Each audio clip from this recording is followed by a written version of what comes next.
for the most part, don't have a clue. They don't want one or need one either. They're happy. They think they have a good bead on things.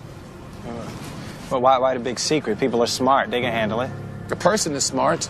People are dumb, panicky, dangerous animals, and you know it. 1,500 years ago, everybody knew the Earth was the center of the universe. 500 years ago, everybody knew the Earth was flat. And 15 minutes ago, you knew that people were alone on this planet.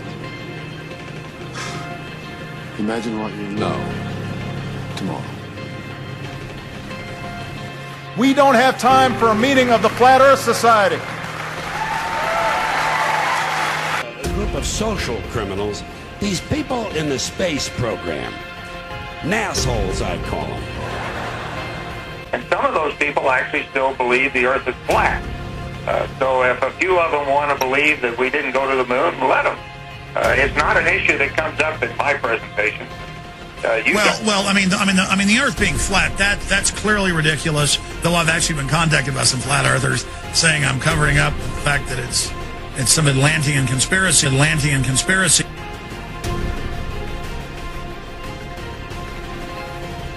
NASA. As you can see, we got a nice red serpent tongue coming through there. NASA. And there's the UN flag. Also the symbol of the flat Earth. Oh, of course, if I say flat Earth, then I gotta be an idiot, right? That's what they told you, right? It's a ball. There's no Antarctica in this. It's cold out here. Yeah, it is. It's like the South Pole. It's like the deep South Pole, if there was one. There isn't, though. The Peters projection. It has fidelity of axis. Fidelity of position. East-west lines are parallel and intersect north-south axes at right angles. What the hell is that? It's where you've been living this whole time. The legislature recognized that there is a debate about whether the Earth is round or flat. No. And let's encourage critical thinking by saying there should be a legitimate debate between whether the Earth is round or flat. Because after all, any idiot can walk outside and see that it's flat. This is very important, what we're fighting for. Because I'm tired, I'm really tired of the manipulation. They do not tell the truth. They're liars. You get to read our history books. The history books are not true. It's a lie. That's right, Michael. The history books are lying. You need to know that. You must know that. Asteroid Santa Claus kicks and deals. It's a long fly ball going back.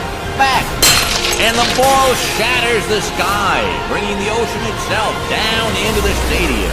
Oh, Simpson just broke this dream's reality wide open. You know, there's some comedians making jokes tonight, but I want to talk about the joke that's on you.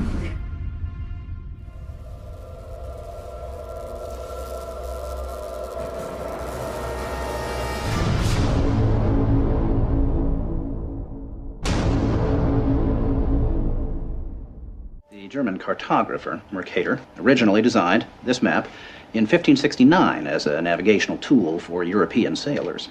The map enlarges areas at the poles to create straight lines of constant bearing or geographic direction. So it makes it easier to cross an ocean. But yes, it distorts the relative size of nations and continents.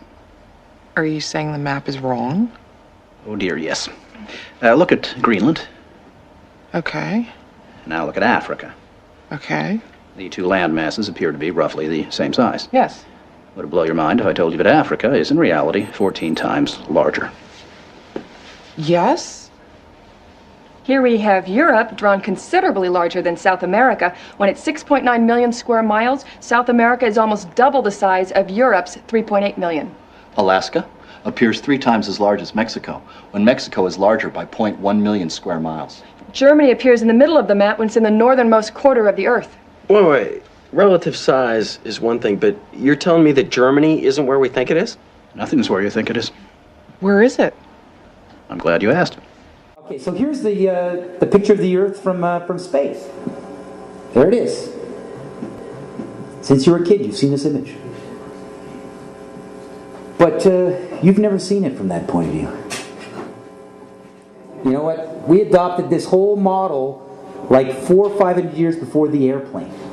400 years before the airplane, pretty much. It was like beginning in the 1900s. They went to the North Pole in the 1900s. This is 1482.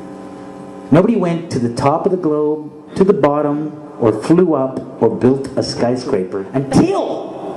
It's funny, back in the 60s when they went to the moon, this is the first time we actually had like an instrument of flight to actually go high enough to actually fucking check out if what we agreed to 500 years ago was real. So if they were wrong after 500 years, the question is, would they tell you? 1969, first lunar mission to the moon. You know, the first lunar mission to the moon wasn't so much about going to the moon.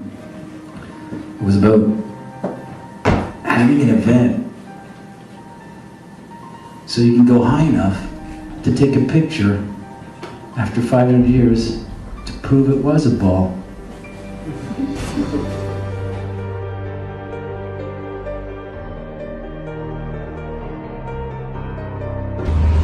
And they had as king over them the angel of the bottomless pit, whose name in Hebrew is Abaddon, but in Greek he has the name Apollyon.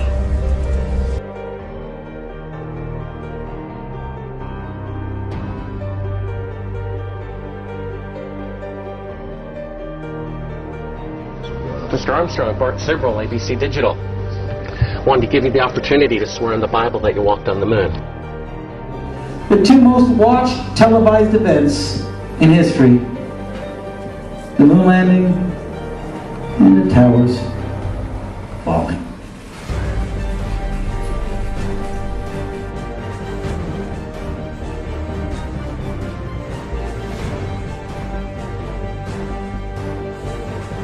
You have $5,000 cash. You can give it to charity if you swear on the Bible that you walked on the moon. I have the tape. That'd be fine. Why don't you swear to... Why not? Why won't you do it? And it's funny, when you click on Google Images, photo of the Earth, you'll see 40 pages on Google. But it's always the same fucking photo. For those that believe in the Bible does mention the edges of the earth, the four corners of the earth, and how Satan brought Jesus Christ to the top of the mountain and showed him all kingdoms of the world. How can Satan show Jesus all kingdoms of the world if the world is round? How can there be edges of the world if the world's a sphere? The Bible also mentions how the earth is immovable and is set on pillars. So for the believers that still believe in the ball earth, the round earth, got to reconsider. According to science and the satanic system, the earth is supposedly tilted at a 23.4 degree angle off vertical, and that leaves you at 66.6 degrees off horizontal. Now, what are the chances of that?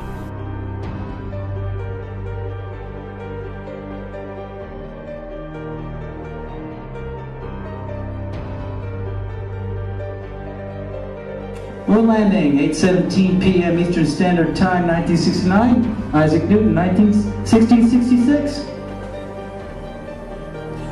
6669966. Most people saw the lunar landing and they swear on it because they heard it on the radio. CBS put up screens all over in Central Park, along with NBC, you know, so they could work with groupthink dynamics. Reality is reinforced by group dynamics. Witnessing it. The zero-G illusion, also, that you see astronauts, they look like they're floating or flying in space. It's achieved through 3 different ways. one way is through zero-G planes. They're just Boeing 737s specially outfitted to do these parabolic maneuvers, where they do a parabolic, and then you have a zero-G like free fall state where it seems like you're floating for about a minute at a time. You can keep this going. The second way, when they're like at the fake International Space Station fixing things outside of it, this is done in a pool, in a dark pool. They're actually underwater, and you can see bubbles rising out of the pool, proving that they're in a pool in many of their spacewalks. So the outside space shots are done in the pool. The inside, most of the inside shots are done in zero-G planes, and then some of the longer inside shots are done with a green screen and harnesses, so they just kind of float on a harness in front of a green screen. And with these three methods, they're able to produce the zero-G effect that everybody thinks is them floating around in space. But in reality, anything that goes up comes right back down. There is no point where you can just go up, up, up, and then oh, I'm floating now, and I get to float through infinite space now forever. That's the illusion. That doesn't happen. You will always come back to the Earth. You'll always fall right back down. No matter how high you go up? As high as any non-NASA source has gone.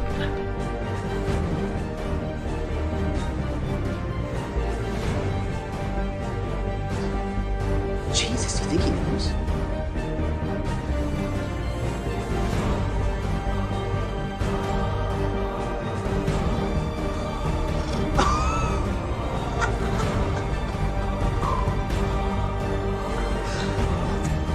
I mean, it's proof right there. This is an official NASA photo of the first Apollo 11 lunar module landing on the moon. I mean, it's right there. This is proof, man. It's the picture's right there. It's landing on the moon.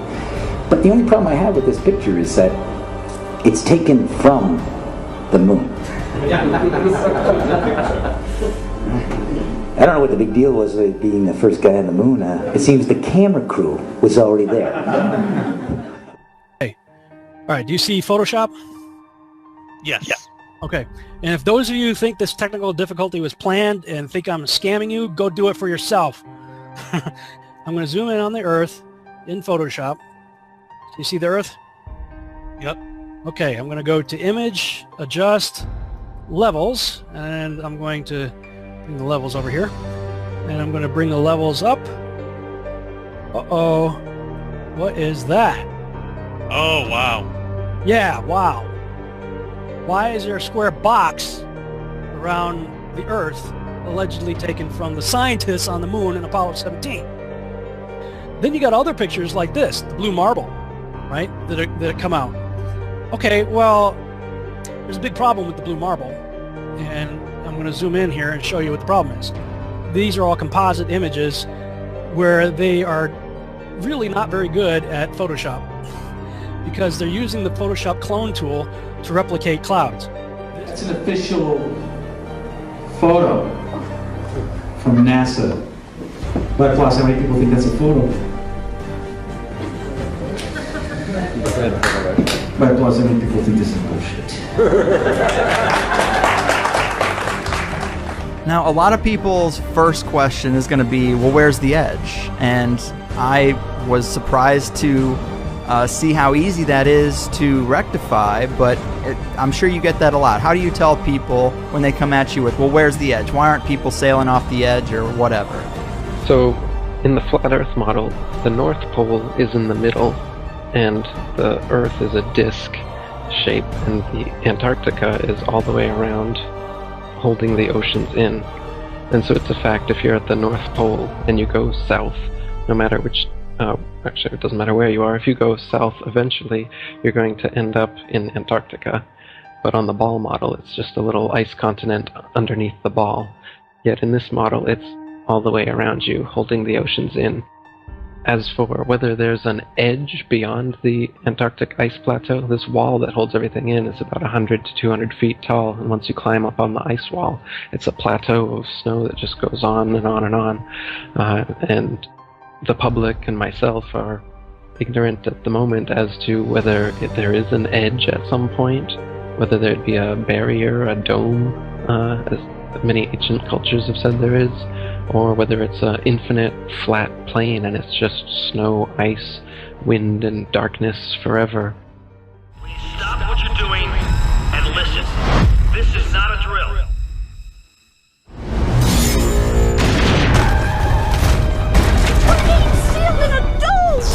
Oh God! In, out, in, out!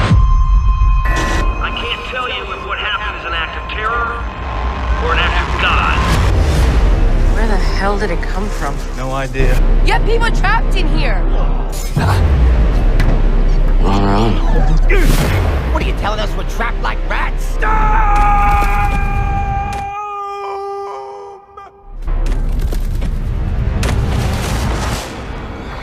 To prevent your poisons from spreading, your government has sealed you all within this dome.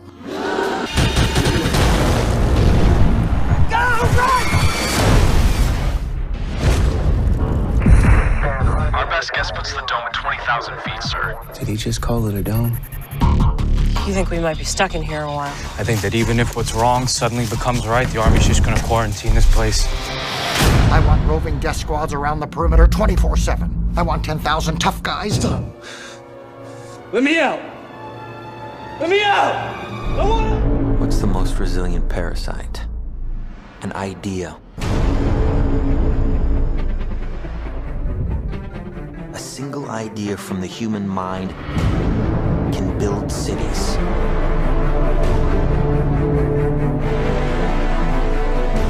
An idea can transform the world and rewrite all the rules. Which is why I have to steal it. Never recreate from your memory. Always imagine new places. He's hiding something, and we need to find out what that is. We gotta break out of here. Give him the kick!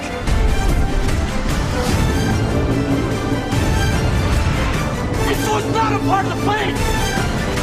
Wake me up! Wake me up!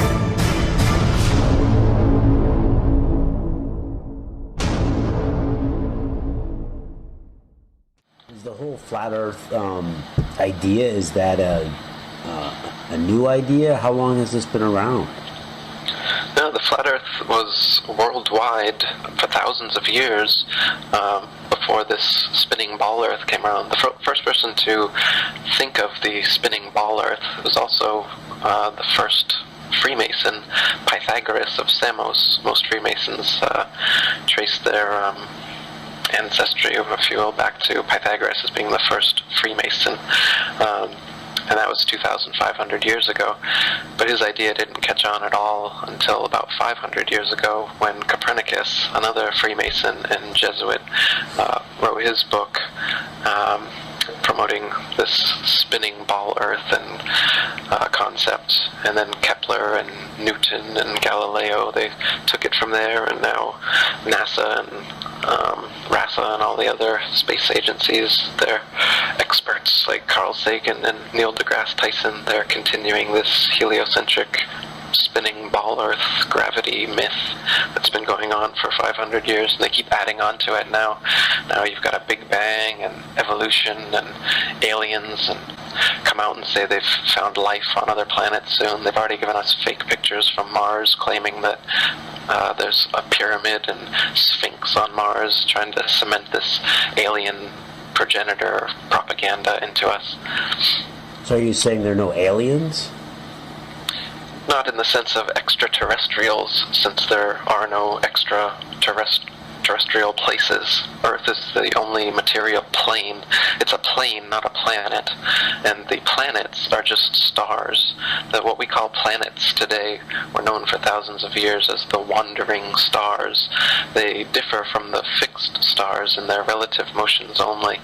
All the fixed stars in the constellations, they're fixed together in their patterns as they revolve around the heavens. But the planets, as they're called now, used to be known as wandering stars because they seem to wander their own unique paths. They just spiral around the sun, and they have kind of a spirograph orbit You can see in one of my videos called The Ancient Flat Earth Beliefs, a model of it to give you an idea. But with the naked eye or with a telescope, you can see for yourself that these so-called planets are just stars. They're just lights in the night sky. They claim that the planets are physical terra firma that you can land on and potentially live on. And they also claim that the stars are distant suns in galaxies trillions of light years away. Now, these light years are things that they've come up with to try and convince you that those lights in the sky aren't as close as they actually are. They want you to think that the nearest star is actually 25 trillion miles away, and the reason they have to say this is because you can prove for yourself in your backyard with a telescope that the Earth is motionless. If we're really spinning around the sun 200 million miles every 6 months, we would be on the other side of the sun, right? So you can, by looking at the parallax change in the stars, see whether that's true.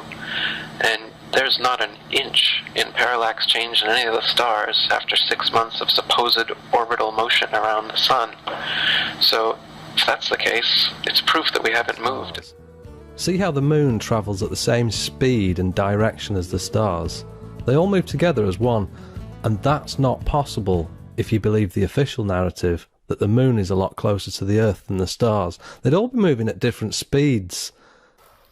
This is the camera, is the Earth, and there's no way that those stars would move at the same speed and trajectory as the moon. Why all this deception? So what we've got now is a godless Big Bang, a nothing for no reason in no time exploded and created everything.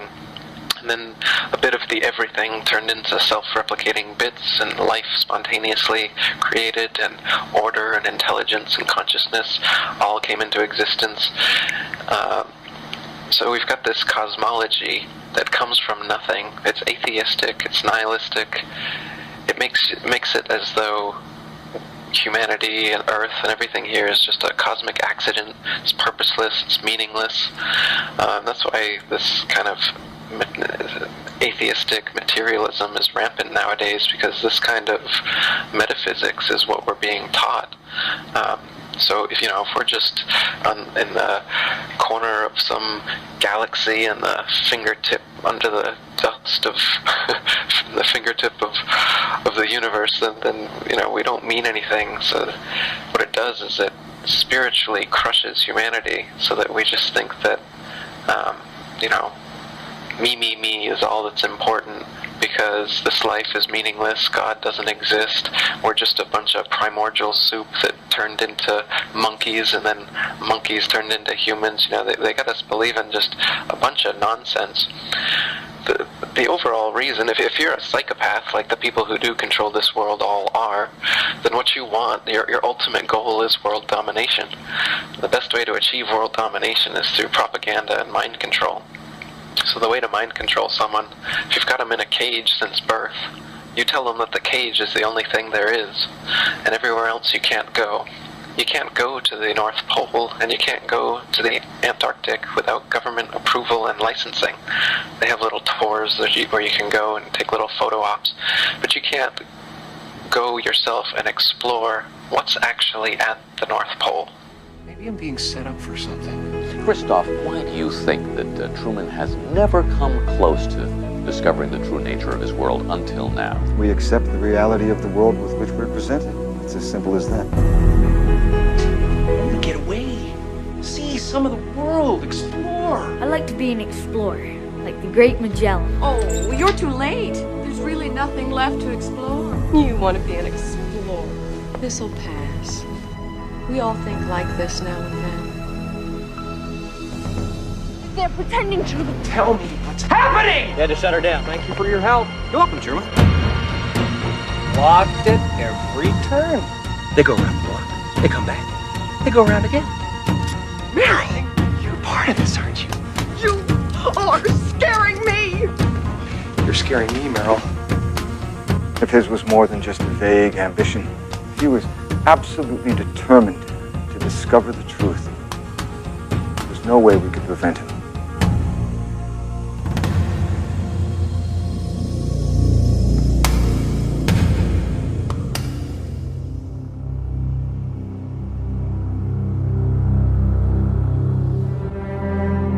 Hi, Christoph. I'd just like to say one thing. You're a liar and a manipulator, and what you've done to Truman is sick. Well, we remember this voice, don't we? How could we forget? Sylvia, you think because you batted your eyes at Truman once, flirted with him, that you know him? That you know what's right for him? Maybe I'm losing my mind. I've been your best friend since we were 7 years old, Truman. I know that feeling when it's like everything's slipping away, and the point is, I would gladly step in front of traffic for you, Truman.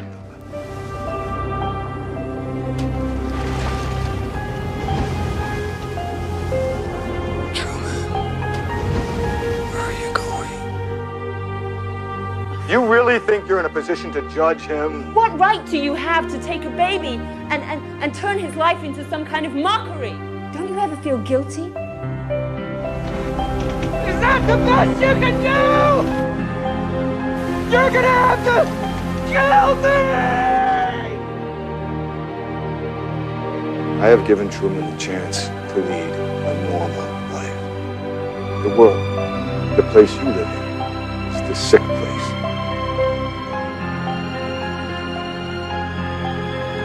Haven is the way the world should be. He's not a performer, he's a prisoner. Look at him, look at what you've done to him.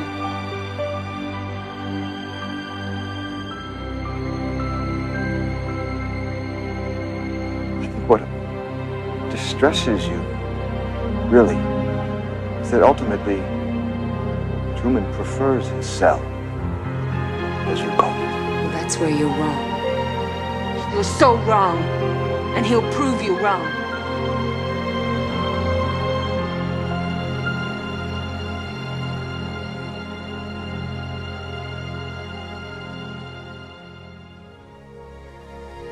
No, I am with you always, even unto the end of the world.